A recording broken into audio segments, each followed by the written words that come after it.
All right, I'm back. Okay, so fuck the fluff world. Um, it's bigger than that. It's bigger than Brown. Um, and it's going back to this Activision thing, and it's funny because once on Reddit, and then my brother tried to make me sound like I was ridiculous, right? Not like not personal, but just like the idea of me saying it's not that big of a deal, right? And it's literally the biggest deal of all time. Okay, um, but for the way I view things, I view things the way that things are and the way that the things are going to be. And obviously that's me guessing what they're going to be. Um, but where I see things going, I see the value in what they have. It's it might seem like overvalue or fair value now, but looking back 5 years from now, looking back, it's going to be a bargain because it's going to be worth 5 or 10 times what they paid for it. And what I'm seeing is, and whether they even go to an open blockchain or not, or some this proprietary thing where it's just some central database, right? Even if they just do that, right, and they just mimic the blockchain stuff and the NFT stuff, okay, they're going to make so much money by selling the games piece by piece to the users, right? So that's a one-time transaction. So instead of selling people CDs or downloads, right? You can sell them the in-game assets or representation of them, right? So I'm making 10,000 guns, 10,000 blah blah blah blah blah blah blah, right? And you sell those piece by piece to the community, right? So the game is still free to play. But those initial items, there's actually dollars going from the users paying the developers for those items, right? So that's that first upfront cost. So whatever your cost is for development, you can pay that off from the jump, just by assuming everybody's going to buy all the available assets, right? Which they will, because each asset, when you boil it down, is the same thing as a share, right? Whether you have an AK-47 or M16 or a clob, right? Those end up being just a representation of a percentage of the overall size of the game, right? So if that clob is worth $3 and the AK-47 worth $5, right? You add all that up, and that's the total, GDP or the whatever you want to call it that's worth it of that fucking economy. Okay, so if you start thinking like that, each one of these games they just bought for Activision, Call of Duty, it's an economy,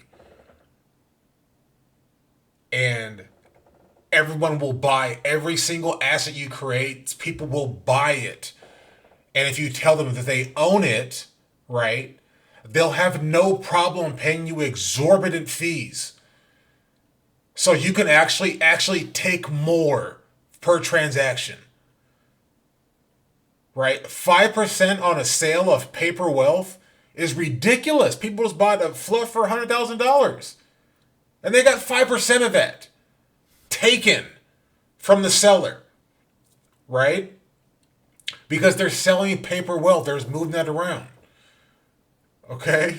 So when you start thinking in terms like that, and you start having these games, and you start thinking about the secondary markets, you start having these influencers showing this. And they say, hey, this gun's the new meta. And then all of a sudden there's only 10,000 of those guns. So now the market's rushing to buy those guns now, because their favorite influencer is playing with those, or the meta has shifted towards this way, or this is just the cool thing now, right? It doesn't matter. Whatever trend goes, the trends shift, and it causes the people to buy and sell different things. Now they value different things, and as the items change hands, you're making money on fees the entire time, an insane amount of fees. So all you have to do is just keep feeding this ecosystem. You keep making new guns, new skins, and you make them as limited edition mints, 5 to 10,000, and they sell instantly. They will sell guaranteed instantly. So you can just keep the game going. People will keep playing the game like they always do. People are always going to play Call of Duty. They're always going to play Madden, right? So you keep playing them. You keep it so they're having fun playing that game. That doesn't change, right? You always have people willing to pay that game, and they don't have to get into all the other stuff they don't want to. They don't have to get into NFTs they don't want to. I can still just buy and play Madden. I don't have to own anything. I could be using someone else's assets, but it doesn't matter. For my experience, it's going to be exactly the same. I'm just playing Madden, right? But I also have a hard time seeing that happening because once people understand what it is, why wouldn't you want to, have your money into Madden? And the more I play it, I'm generating more assets that are worth money, the stuff I care about. Right? Because these assets that I'm earning while I'm playing Madden will allow me to buy more things in the Madden ecosystem, right? So really it's just as the more I get to play, they're allowing me to acquire more of Madden, if you really break it down that way, right? It's not until I have to sell something to extract that money outside of Madden that now we actually have a real cost we have to account for, right? But if you can keep people to keep their money inside the system, you can just keep rewarding them with in-game assets, and they're cool with that because they're already playing the game. They're getting the value they want. They're not making a financial transaction.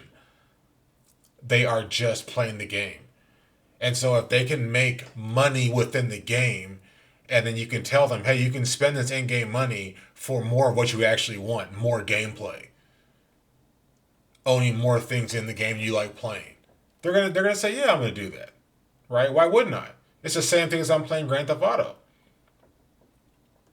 And the reason why I'm doing missions, so I can earn Rockstar money, so I can buy more in-game items. It's the same goddamn mentality, right? But this way, you're making me feel like I own these items, and I can sell them to my compatriot, other people I'm playing with. So you're making more money off that. So instead of me putting on this hamster wheel of making 250,000 Rockstar credits an hour, and just farming that, playing the same mission and the same stuff over and over and over again, just on this hamster wheel, so I can acquire more in-game assets that aren't worth it. I can't cash those things out. Like, why wouldn't you, if I'm putting in that time and effort anyways, right, to do that? If I'm putting in that time, why wouldn't you want to make money on more people like me transacting between us? You're generating more money off me at that point. Because the way I'm playing it, and the reason why I'm farming those hours is because I don't want to give you more. I don't want to give you more money. So like I'm playing against you at that point. So it makes more sense to let me, quote unquote, own my assets and let me sell them or trade them to other players. And each time that generates a transaction where you're allowed to take. Where you're allowed to take money and cash it out of that ecosystem. And I'm okay with it, everyone else is okay with it because it's what we understand as a transaction. It's not a big deal. So by giving people the appearance of ownership, they'll allow you to take more. Because they're exchanging real dollars for fake dollars. Or they're allowing you to use their fake dollars for you to get real dollars in exchange for them getting fake items. I'm saying this super cynical, but like, we're just building on the general transaction of people trading money for fun, entertainment for fun. right? Fundamentally, it's not an investment for money. You're making an investment to play a game.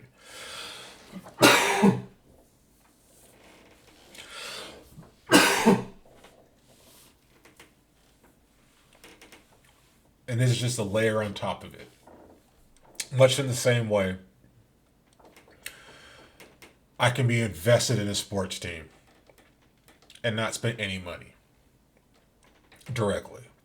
You got to pay for the subscription, stuff like that. But as far as like, I'm not going to the stadium. I'm not buying merchandise. Um, I'm just supporting it through my like ad revenue, basically. But you can also go on top of that, where, um, and sorry. At that point, I'm just invested in the team, like emotionally, for the most part. That's my point. My connection is an emotional one. Maybe I get pride in them winning. I get shame in them losing. It gives me something to talk about the next day. It gives me social capital. Um, there's that aspect. That's what you get out of fandom. But people go on top of that and they start gambling. So now they're putting money on top of the games. So now they're not only emotionally invested in the games, they're now financially invested in the game. So now the guy missing a shot, it is a big deal because you just cost me money, and you just allowed Lamelo to get a rebound literally the last second of the game, which gave him a triple double. So now we're paying out millions of customers who hit on this money line type. I don't know gambling terms, but the whole point is you have people like me who are just watching the game, consuming the game, playing the game, right? And then you have people on top of that gambling. They're putting in a money layer on top of their game, but it's the same thing. And it's the fluff game or the metaverse game. It's similar to gambling, as in you're basically compiling a paper net worth and you're placing it into the game you're playing. So I'm, I have, just making this up, I have $10,000 worth of in game assets that I could, in theory, exchange these assets for 10,000 US dollars that I could extract out of the system, and if I wanted to, in theory. Um, and so, as long as people are having fun, they'll have no intention of redeeming. Because why I redeem? I have what I want. I sell things I don't want to buy the things I want. And so at a certain point, it doesn't make any sense for me to sell the things I want.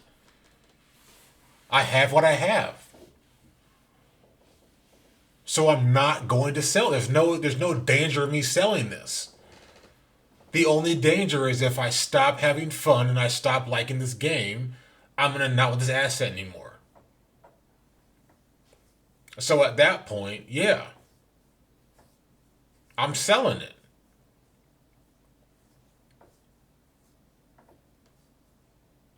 So as long as they keep me having fun, there's nothing to think about or worry about.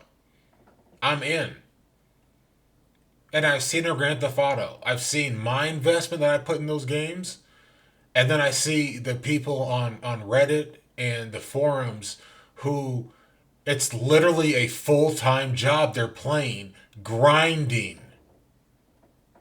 And they're taking pride in this.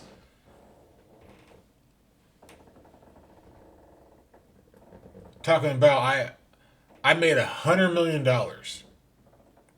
okay, in a game where they set it up to where when I stopped playing, you had to have owned like all these businesses um, that already cost a lot of money, so a lot of time you already invested. So anyway, so assuming you had already had everything, um, so you could make the most amount of money optimally, um, to where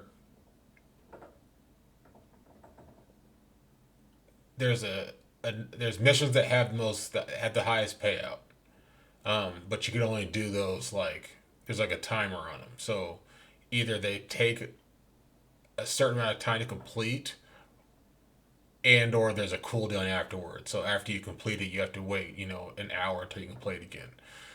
So you can rotate within that hour like 3 or 4 missions where you can do them where there's a minimal travel time in between.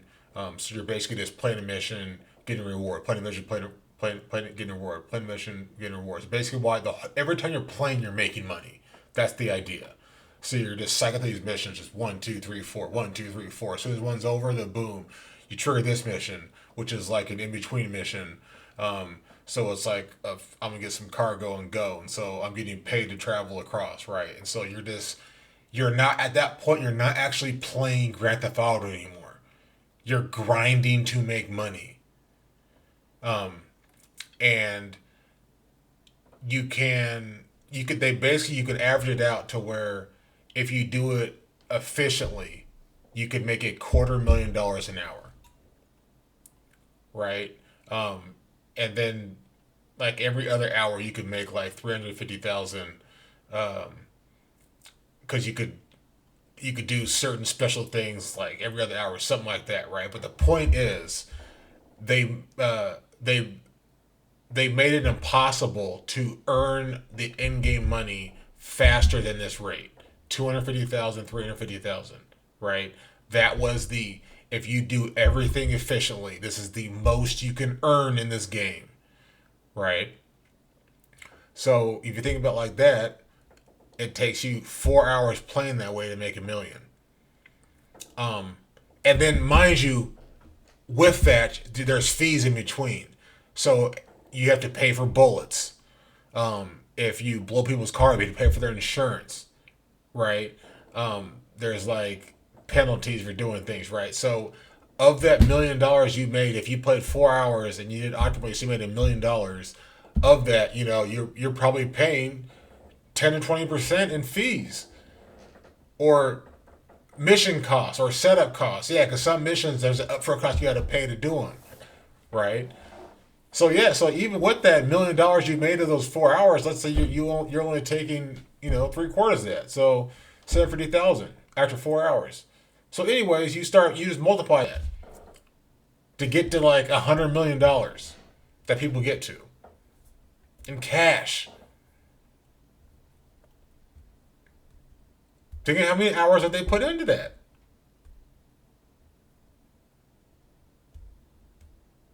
It's like 400 hours of that hamster wheel grind. And you keep them on that grind by making a new DLC. Oh, now we got doomsday bunkers. And all it is they create a new hamster wheel. So we're going to unlock 12 new missions that are busy work missions that will allow you to make an additional $15 to $25 an hour, $25,000 an hour, right? If you buy the bunker, which is 12 to 14 million. So the 100 million you just made, right? That 12 to 14 million you got to buy from the bunker, right?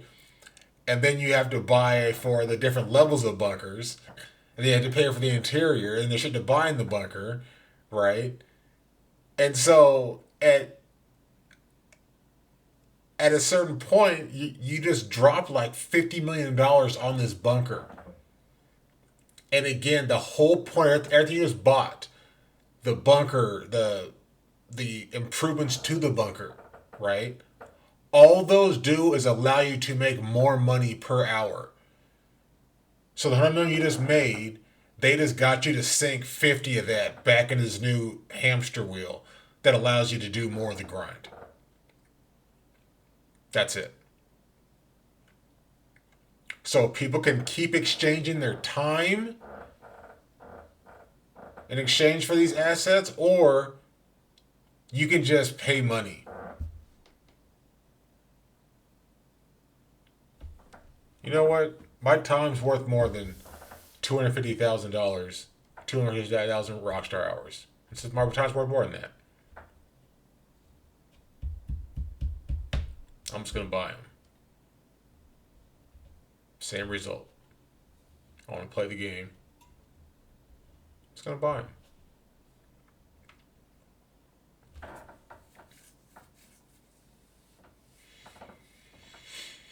So the economy works. You got people playing the game, but you need people using the game because you need life. You need people using, right? And so, if people want to use, then reward them for using. Because they're providing value to the platform. They're giving people to play against, to play with. Okay, they're populating the world. They're providing content. So you give them stuff to do in game to keep them playing, to keep their eyeballs there. And they provide value to other people who don't have the time to devote to this world but like to visit the world and like to play in the world. And so they're basically paying these people for their time. It's actually the same dynamic as the fucking Philippines. You got people putting their time into the game and then selling their time to other people.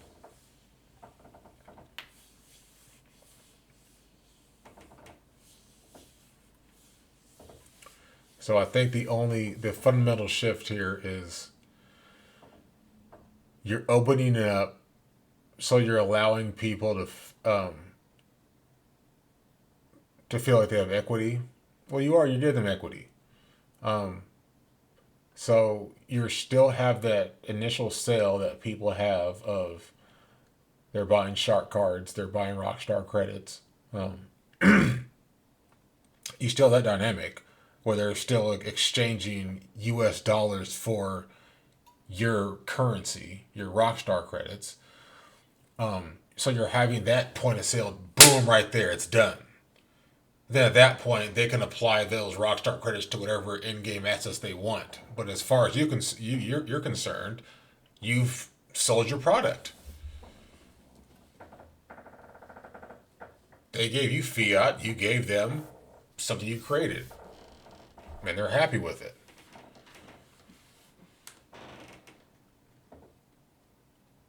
And then you can have a refund policy. People can exchange it.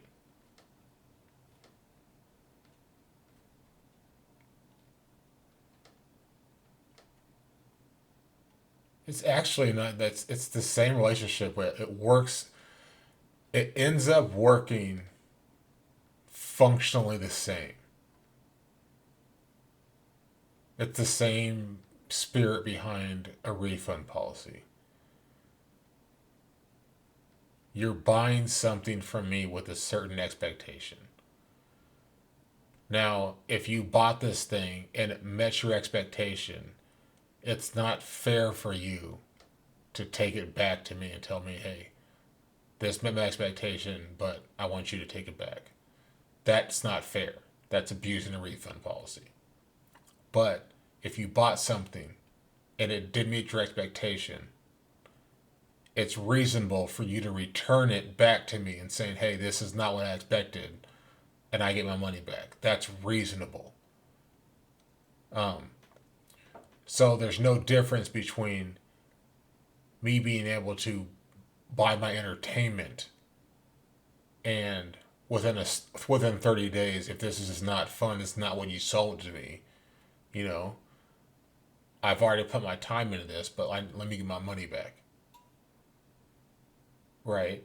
And that ability to get time or value back if the needs are not being met is powerful. And I think it's like a open contract that keeps both parties honest, pretty much. Um, because if it's a fair and healthy system, the developers incentivized to keep creating content and keep driving value to the users, right? And as long as they keep doing that, and if they want more money, they can just drive more fun, more value to what the people want. Because these people fundamentally, they don't want the money. They want the fun. And there's different levers you can pull to give them more of that. And the more you give them of that, the more they'll allow you to take from them.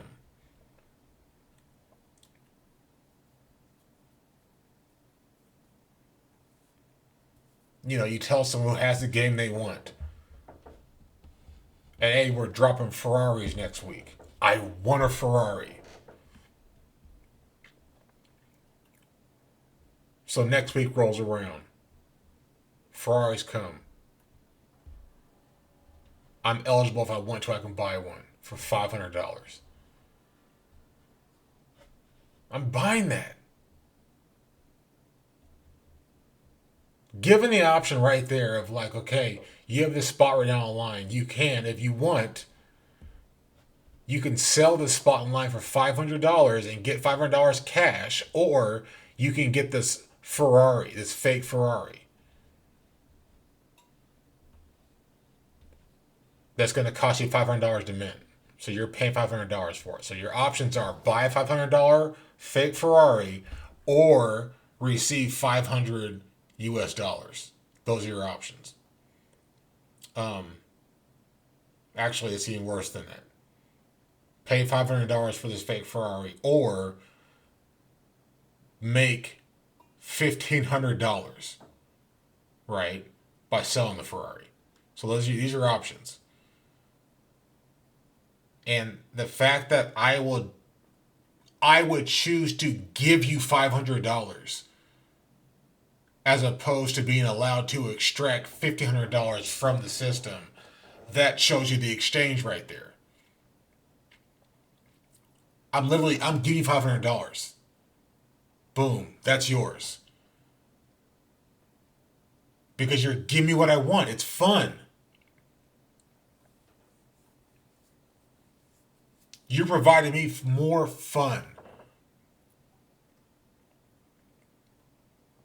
And then, if I don't like the Ferrari, I get tired of it, I don't have to sell it back to you. You give me my money back. There's other people in the same system who will gladly take that value from me in exchange for some other in-game asset that I want. So again, no one's asking you for your $500 back. You still get that cash because we're all happy in here. And by keep introducing new things, you keep creating things that people want. And at newer price points. So you can bring more people in this ecosystem and it grows. And every time you sell these items, you're getting a transaction fee.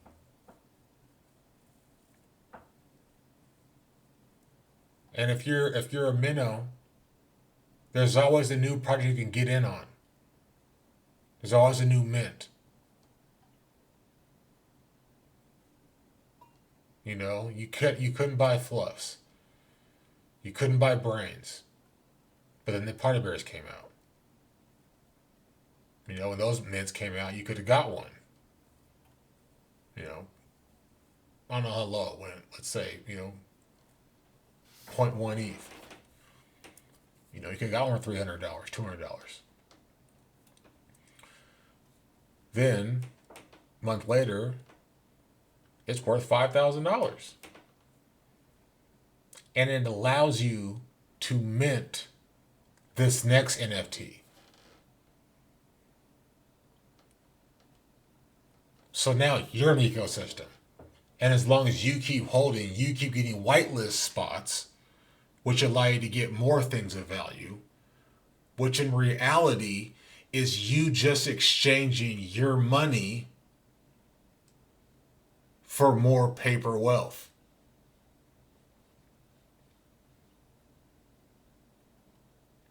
And you're allowing the platform to take.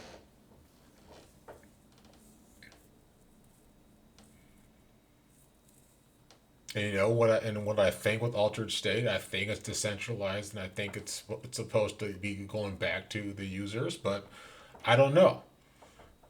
It doesn't have to be that way. And bringing it back full circle to this Activision stuff, that's what I see. I see a massive platform with billion-dollar franchises and billion-dollar economies that blow like fluff world volume to bits. You're talking billions of users across Xbox, PC, PlayStation. Like when you start thinking that way, the idea of restricting access starts sounding so fucking stupid because you're making a killing off the transactions. That's what you want. You want users.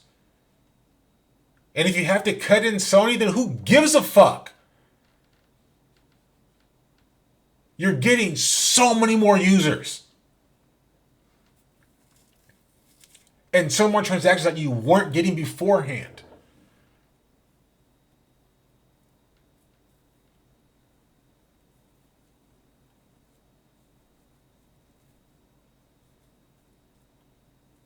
And if you own Activision and all that IP,